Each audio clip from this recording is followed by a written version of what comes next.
અમદાવાદની ટ્રાફિકની જવાબદારી અને અમદાવાદની યોના ધડકણમાં વસેલો સુભાષ બ્રિજ હવે તોડી પાડવામાં આવ્યો છે। તમે દ્રશ્યોમાં જોઈ શકો છો કે બ્રિજ હવે સંપૂર્ણપણે જમીનદોસ્ત કરી દેવામાં આવ્યો છે।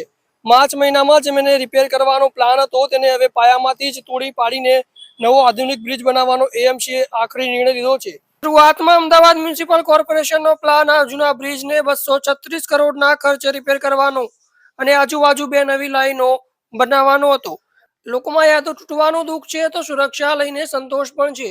અમદાવાદ કમિશનર બંછાનિધિ પાણીના જણાવ્યા મુજબ હવે આ રૂટ પર એક અત્યાધુનિક આઇકોનિક બ્રિજ બનાવવાની ડિઝાઇન પર કામ શરૂ કરી દેવાયું છે। નવો બ્રિજ માત્ર મજબૂત જ નહીં હોય પણ અમદાવાદના મોડર્ન લુકમાં વધારો કરશે। 53 વર્ષ સુધી આપણી સફરનો સાથી રહેલો સુભાષ બ્રિજ હવે ઇતિહાસના પાનાઓમાં નોંધાઈ જશે। પણ આ બદલાવ સુરક્ષા માટે અને અમદાવાદના એક નવા ભવ્ય ભવિષ્ય માટે જરૂરી છે। તમે જોઈ શકો છો કે જીસીબી દ્વારા પણ તેને તોડવામાં આવી રહ્યો છે।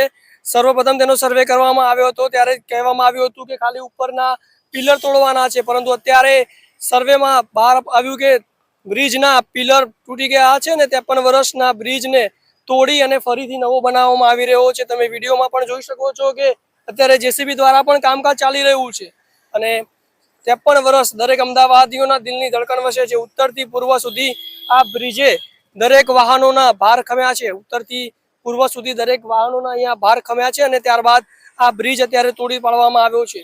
અમદાવાદીઓના દરેક અમદાવાદીના દિલની ધડકન એવો સુભાષ બ્રિજ અત્યારે તૂટી રહ્યો છે। તમે દ્રશ્યો વિગત માટે જોડાયેલા રહો DMNAT ન્યૂઝ, ગુજરાતની વાત જનતાની।